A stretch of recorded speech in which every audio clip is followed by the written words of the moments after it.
如果你以為男人輸得最慘喺婚姻，其實最血本無歸嘅往往都係女人。唔好誤會，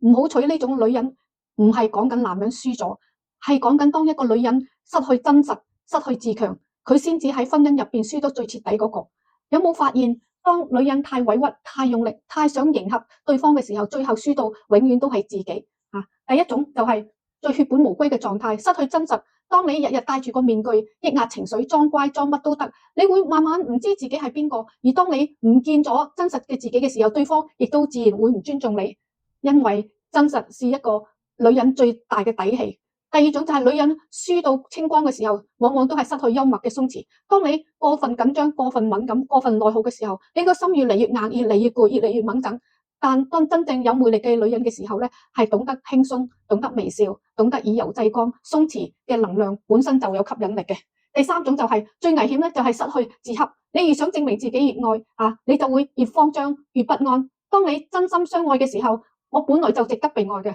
嗰份穩定、嗰份自信同光，冇人可以搶走嘅。所以唔好娶呢種咁嘅女人做妻子嘅時候，其實係講緊唔好令到自己變成冇靈性嘅、冇靈魂嘅女人個妻子，因為失去真實、失去力量、失去自我嘅女人，婚姻只會讓你輸得更加慘。而當你重新找翻真實嘅幽默、自洽嘅鬆弛嘅時候，你唔單止唔會血本無歸，你仲會越活越精彩，越活越值錢，越活得越有光，越活得越有愛。所以啦，如果你唔再討好，唔再抑壓，而係開始真實咁樣去愛自己，你會覺得你會變成點樣樣嘅女人呢？留言話我知，